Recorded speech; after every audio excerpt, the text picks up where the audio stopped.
사랑하는 여러분, 오늘은 아주 행복한 부활주일입니다. 기독교의 가장 큰 절기 중에 하나라고 아까 광고 말씀했습니다. 우리는 살아가면서 많은 상실을 경험합니다. 돈이나 건강을 잃어버리면 가장 큰 것을 상실하였다고 생각합니다. 그러나 심리학자는 이렇게 말하고 있어요. 내가 가장 사랑하는 남편이나 자녀, 주변에 가장 소중하게 여겼던 지인을 잃어버렸을 때 상실감이 가장 크다고 얘기합니다. 우리가 사랑하는 자녀나 부모, 배우자, 친구들이 진짜 이별 없이, 준비 없이 부고의 통보를 받을 때는 우리는 날마다 후회를 합니다. 좀 더 잘해줄 것. 전화할 때 귀찮다고 생각하지 말고 이 순간을 영혼처럼 생각하면서 따뜻하게 맞이할 것. 차라도 한 잔, 또 밥이라도 함께 먹어줬으며 이렇게 자책하며 자기를 괴롭히며 살아갑니다.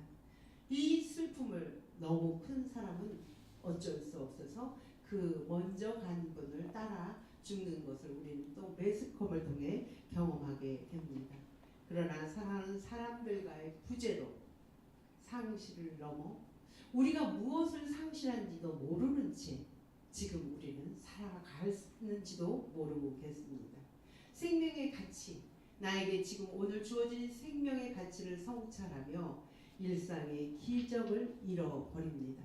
때로는 반복되는 일상이 너무도 따분하고 지루하여 그 여유와 누름을 누리지 못하고 살아갈 때가 우리는 너무도 많습니다. 지금 누리고 있는 결핍 때문에, 그 불편함 때문에 지금 내가 살아가고 있는 이 기적보다 앞으로의 경제적 풍요, 그것에 내 시간과 에너지를 많이 뺏기며 살아갑니다. 이것은 여기에 앉아 계시는 분들, 교회를 다니는 분들, 또 교회를 다니지 않는 타 종교인들도 다 마찬가지일 것입니다. 세상에서 부추기는 성공과 경제, 비교, 이것에 우리는 속아서 상실의 시대, 지금 누려야 될 것을 누리지 못하고 살아갑니다. 오늘은 부활주일, 예수님 부활하셨습니다. 우리 주님께서 죽음 같은 우리의 인생, 그곳에서 우리에게 다시 생명을 주시고 다시 살아나신 것입니다. 그냥 습관적으로 부활주일 교회 하나의 일례 행사로 마감하지 마시고 지금 내가 무엇 때문에 상실하며 분노하며 죽어 있는가 한번 생각해 보십시오. 우리의 결핍, 모자람으로 힘들어하는 우리에게 주님은 말씀합니다. 너의 죽음처럼 멈춰진 너, 다시 한번 나와 함께 그 시간으로 또다시 시작하자 말씀하십니다. 오늘 말씀 첫 번째 우리 주님께서 우리에게 당부합니다. 너의 멈춰진 그 시간 또다시 나와 한번 달려보지 않겠니? 하고 말씀하십니다. 오늘 말씀이 안식일 첫날 이렇게 시작됐습니다. 안식일이 유대인들은 토요일입니다. 예수님이 주일 새벽에 부활하셔서 예수님 돌아가시고 나서 우리는 썬데이, 크리스찬 주일, 로드데이 해서 우리는 주일, 그래서 일요일을 우리는 예배를 드리는 것입니다. 아주 어둑어둑해서 앞이 보이지 않습니다. 앞이 보이지 않는데 그때 한 여인이 달려가고 있는 것입니다. 어디를 향해? 무덤을 향해. 이 여인은 누구냐? 막달라 마리아라고 귀신도 한 명도 아니고 7귀신에 시달렸던 여인입니다. 이 여인이 예수님을 통해서 치료받았던 여인입니다. 그런데 예수님이 자기 인생의 전부였던 그 예수님께서 십자가에 못 박혀 죽으셨습니다. 저는 이 7귀신 들린 여자의 이 말씀을 읽사하면서 달려가는 여인을 생각하면서 문득 제 생각이 났습니다. 제 어린 시절이었어요. 저희는 장사하는 집 딸로 태어났습니다. 6남매인데 저희 엄마가 아주 그 6남매를 먹여 살리기 위해서 참 애쓰신 분이십니다. 식료품, 야채, 건어물 저희 집에는 없는 거예요. 없는 그런 장사집 딸인데 명절만 되면 저희 엄마는 한 2시간은 시장을, 도매시장을 가십니다. 그러면서 저한테 부탁을 하는 거죠. 시장에 가면은 콩나물도 숙주나물, 두부 이런 거 오니까 그들한테 오는 거 개수 확인하고 가게 문을 열어라 하고 했던 그 시절이 생각이 났습니다. 제가 초등학교 때부터 중학교, 고등학교 뭐 이렇게 성장하면서 그 일을 지속했지만 제 기억에는 그 겨울에 찬바람을 가로지르면서 달려갔던 일이 생각이 나요.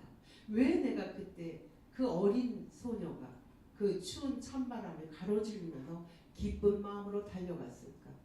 엄마의 사랑을 알았기 때문이죠.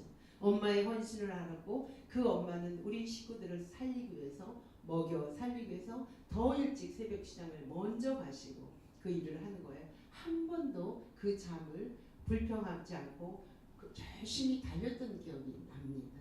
베드로도 마리아도 마찬가지였던 것 같아요. 자기 인생을 죽을 수밖에 없는 그 귀신에 사로잡혀서 피폐해진 삶을 예수를 만나면서 행복했던 것. 그래서 달려갑니다. 달려가서 보니까 돌이 무덤 앞에 가로질러 큰 돌이 없어진 거예요. 들어가지는 못합니다. 겁이 나서 달려갑니다. 제자들한테 달려가서 예수의 무덤의 돌문이 옮겨졌다.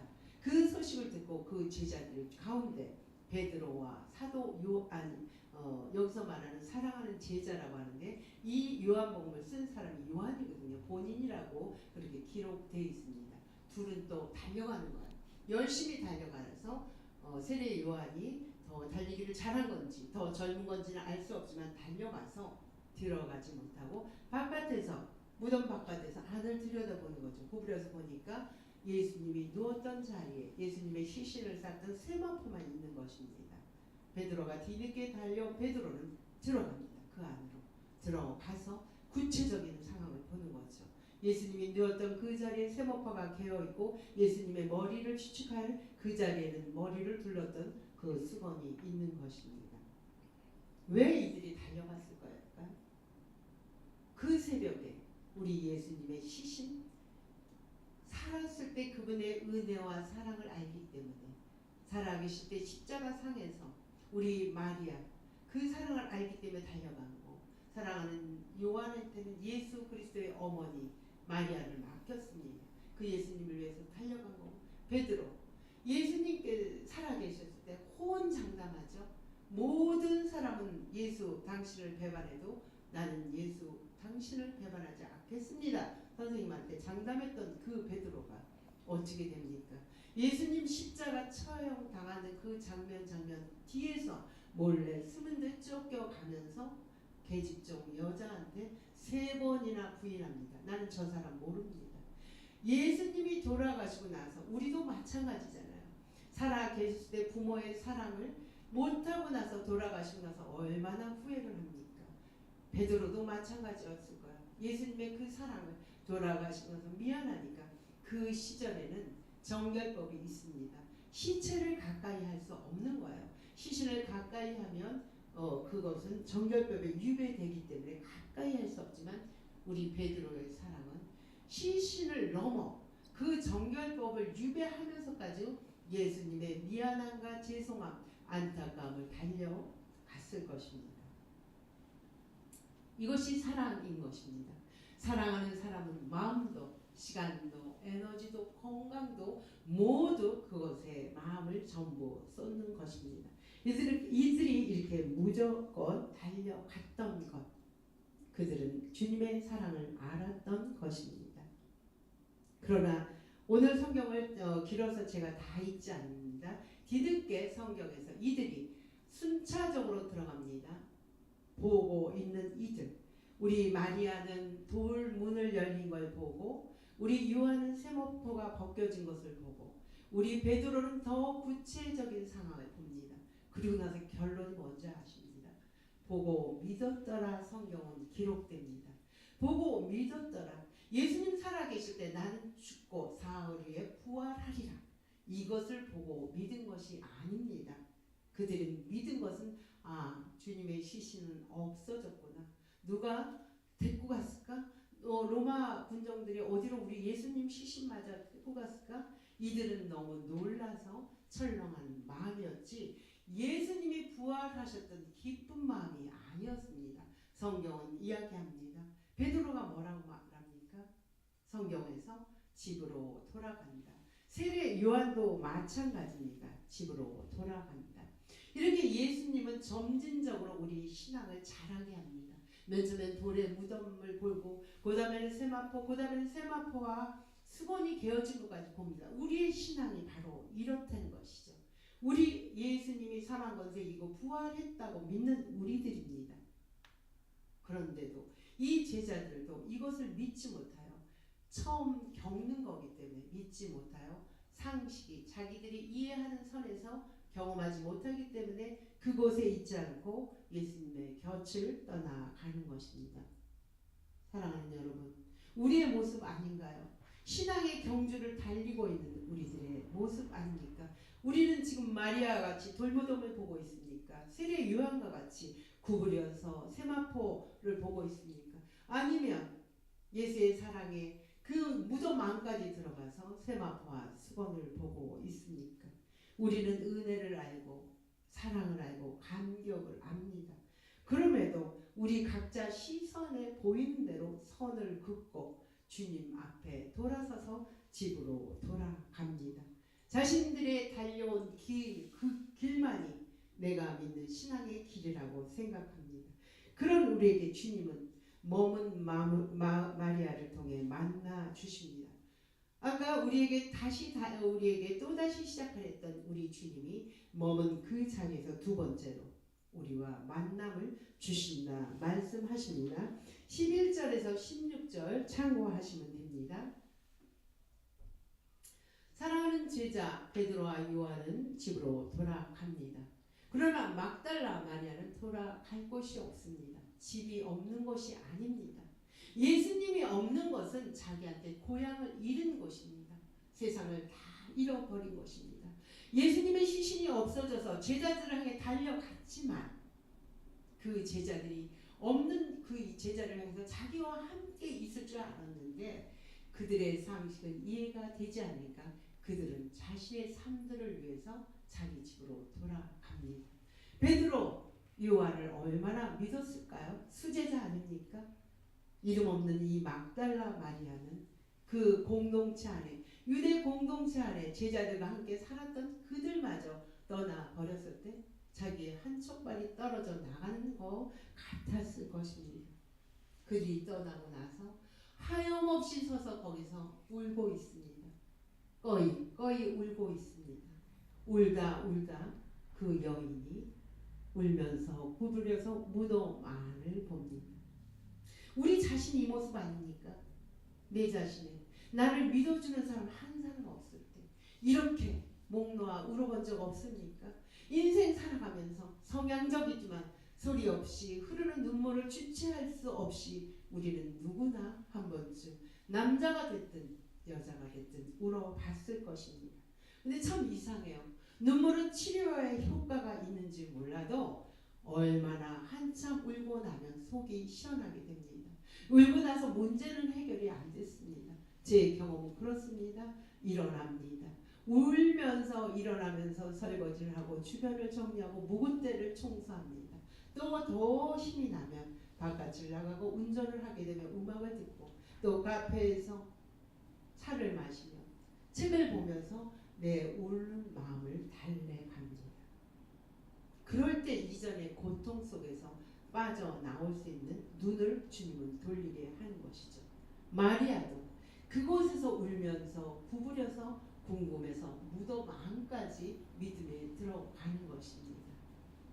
그곳에 여차여차해서 천사들과 동산 갈리인 같은 사람들을 만나봅니다. 왜 부활하신 주님을 알아보지 못했을까? 여러분 궁금하지 않습니까? 왜 예수님을 알아보지 못했을까? 성경 곳곳에는 이야기합니다. 예수님 돌아가시고 나서 엠마오로 돌아가는 제자들도 실망하며 터덜 걷고 있을 때 예수님이 옆에 서서 동행하며 말을 겁니다. 그러나 그들도 예수인지를 모릅니다. 그들이 이 자기네 하소연들을 실컷 얘기해서 이분 참 좋은 사람이구나 정도로 인식하며 오늘 우리 집에 묵고 가십시오. 그리고 나서 우리 예수님이 성만찬을 하시면서 떡을 떼면서 축사하실 때 눈이 밝아져 예수님을 알아본 것입니다. 마리아도 마찬가지입니다. 뒤를 돌아보니 예수님이 서 계셨는데 예수인지 모르는 것입니다. 왜 그랬을까요? 그럴 때 그 사람한테 마리아는 동산직인 줄 알고 여기 계신 우리 시신 어디다 갖다 두었습니까? 과거형으로 묻고 있는 것입니다. 이분은 아직도 부활의 주님을 못 만나서 그 예수를 물을 때 예수가 그 마리아를 마리아야 하고 부르십니다. 마리아야 불렀을 때 예수의 그 음성에 마리아는 그동안 예수와 동고동락하면서 우리 예수님의 친밀한 목소리, 우리 예수님의 부드러운 어조, 늘 격려하는 어조, 함께 이해하는 그 언어로 우리 예수님 통해서 자기의 존재를 확인하며 살아갈 희망을 줬던 것을 마리아야 불러주는 그 이름을 통해서 예수의 존재를 확인하는 것입니다. 사랑하는 여러분, 우리 예수님, 부활하신 예수님의 시공간을 초월하십니다. 그 모습은 지금도 울고 있는 우리에게 오셔서 활동하십니다. 우리를 통하여 다양한 소리나 또 사람을 통해서 행동이나 성격을 통하여 다양하게 예수님은 보여지십니다. 우리 각자는 하나님의 형상으로 지음받은 사람들입니다. 하나님 보시기에 참 좋았더라. 힘들고 지쳐있는 우리들에게 우리는 그 형상들을 회복하는 일을 해야 되는 것입니다. 어떻게 알고 주님을 보고 어떤 사람을 위해서 할까요? 성경에 분명하게 기록되어 있습니다. 뭐라고 합니까? 소자, 아주 작은 자, 물 한 잔도 갚을 수 없는 자한테 네가 냉수를 줄 때 나 주님한테 한 것이라고 성경은 기록되어 있습니다. 이 주님을 만난 마리아는 우리 예수님을 빼앗기지 않고 싶은 것입니다. 나도 지금 죽은 엄마가 돌아오면 안 보내고 싶을 거예요. 이전에 못한 그 사랑을 마음껏 해서 엄마랑 여행도 다니고 맛있는 것도 사드리고 싶고 그럴 것 같아요. 마리아도 이 예수님을 빼앗고 싶지 않습니다.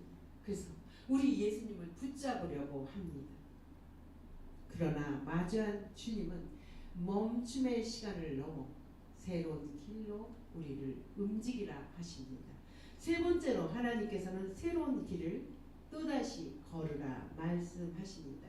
이전에 예수님과 마리아는 어떤 사이였을까요? 존사, 다 알고 있죠? 존경하고 사랑하는 신뢰의 사이였습니다. 그래서 함께 있으면 행복한 그런 사이였죠. 다시 살아나신 예수님, 부활하신 주님을 알아보고 나면 우리는 사랑하면 악수도 하고 어깨도 만지고 싶잖아요. 안 그렇습니까? 싫은 사람은 눈도 안 마주치면 사랑하면 누구를 불문하고 우리는 만지고 싶습니다. 악수하며 인사하고 싶습니다. 그러나 우리 주님은 죽었다 살아나신 우리 주님은 나를 만지지 말라. 어떻게 보면 아주 차가운 것 같습니다. 그러나 거기에는 이유가 있습니다. 우리는 사랑하는 사람과 머물러서 그 사람만 둘만의 그 사랑의 관계를 갖고 싶은 게 우리 인간의 마음입니다. 여러분들도 좋아하고 저도 좋아하는 찬송가 442장 저 장미꽃 위에 이슬이라는 찬송이 있습니다. 이렇게 주님을 만난 사람들은요 밤 깊도록 동산 안에서 주님과 함께 거닐고 싶습니다. 예수를 믿고 예수의 간증을 한 사람들은 밤새도록 우리가 얘기하고 싶지 않아요? 그분하고 이야기할 때 시간 가는 줄 모르고 예수쟁이라고 하죠. 이렇게 많은 얘기를 합니다. 그러나 그 찬송가는 뭐라고 얘기합니까? 할 많은 저 괴로운 세상 가라고 합니다. 이렇게 사랑하는 사이하고 있는 시간을 넘어서려는 것입니다. 그러나 우리는 이렇게 주님을 만난 우리는 각각 그 자리를 소유하고 싶어요.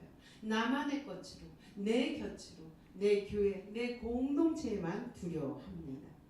그러나 주님은 보냄받은 자입니다. 누구에게? 하나님께 보냄받은 자입니다. 무엇을 위해서? 사명을 완수하기 위해서. 부활하신 주님이 하늘에 올라가셔야지만 사명이 완성되는 것입니다. 어떤 사명? 내가 하늘에 올라갈 때 내 아버지가 너희의 아버지가 된다. 내 하나님이 너희의 하나님이 된다 말씀하십니다. 그것을 마리아 너는 형제들에게 전하라. 형제가 누굽니까? 도망간 제자들입니다. 집으로 간 제자들입니다. 그 제자들을 아우 진짜 내가 3년을 가르친 저 제자들 마리아 너보다도 못해. 정말 바보야. 찌질이야. 그렇게 말씀하지 않으시고 우리 주님은 형제라고 칭하십니다. 그 형제들에게 마리아는 다시 달려가는 거죠. 뭐라고 외칩니까? 그 제자들에게 달려가서 숨가쁘고 기쁜 소식으로 나는 주님을 보았다. 그 본 주님은 너희들 제자들에게 말한다. 내가 다시 살아난 것을 알라고 전하라고 말씀하신다. 이전에 마리아도 내 옆에 붙잡고 계셨던 것입니다. 주님을 나만 소유하고 싶었던 마리아입니다. 공간을 제약을 받아야 된 주님입니다. 그러나 그 주님을 자기가 손을 잡지 않고 뛰어 달려가 복음을 알렸을 때 시 공간을 초월한 주님은 마리아와 어디에나 함께합니다. 무엇으로 알 수 있습니까? 환경을 보지 않고 늘 기뻐하는 모습을 보고 알 수 있는 것입니다. 마리아를 통해 복음을 전하는 메신저로 만드신 것입니다. 사랑하는 여러분, 부활의 주님은 우리에게 나의 하나님, 나의 아버지가 우리 모두에게 대해 주셨습니다. 하찮은 여인, 막달라 마리아, 비천한 여인, 그 시절에 여인을 사람으로 치지 않는 그 사람에게 우리 주님은 첫 증인으로 불러주셨습니다. 우리 주님은 누구 하나도 귀하게 여기지 않는 존재가 없다는 것입니다. 얼마나 중요하면요. 복음서 마태, 마가, 누가, 요한복음, 막달라 마리아가 안 나온 것이 없습니다. 부활의 주님을 만날 때. 다른 여러 인물들이 나오지만 이 막달라 마리아는 나옵니다. 그렇다면 우리는 부활을 어떻게 증거하며 살아야 할까요? 믿지 않는 세상 사람들에게 어떻게 우리가 우리의 삶으로 증인의 삶을 살아야 할까요? 우리 각자 여기 앉아 계신 분들, 지긋한 분이나 또 젊은 사람이나 우리 모두는 죽음의 시간을 향해 가는 것은 사실입니다. 한 사람도 예외가 없습니다. 그러나 죽어가는 시간이 아닙니다. 우리 예수님을 향해 우리 그 예수님을 만나기 위해 하나님의 형상들이 사람들 통해 예수를 만나기 위해 살아가는 시간들입니다. 그러나 삶은 우리를 속입니다. 삶은 세상을 향해 우리를 보게 합니다. 우리를 겨울의 삶만을 자꾸 보게 합니다. 겨울은 우리 모두에게 혹독합니다. 그러나 여러분, 봄이 왔죠? 분명 겨울에 없던 꽃들이 피어났습니다. 우리의 작은 손과 발, 우리의 따뜻한 눈길, 우리의 발걸음들을 우리의 목소리로 힘들고 고통받는 분들에게 위로가 된다면, 지쳐있는 사람들에게 쉼의 장소가 되어준다면, 삶을 포기하는 사람들, 죽고 싶고 절망하고 염려, 근심으로 꽉 차 있는 사람에게 우리가 그분의 말에 공감하며 그분한테 어깨를 기대줄 때 그분이 다시 살아나서 기쁨이 회복된다면 하나님의 형상이 나 그리고 여러분들에게 다시 한번 회복되는 것입니다. 이러할 때 하나님 보시기에 좋았더라, 사람 보시기에 좋았더라, 이런 칭송을 듣습니다.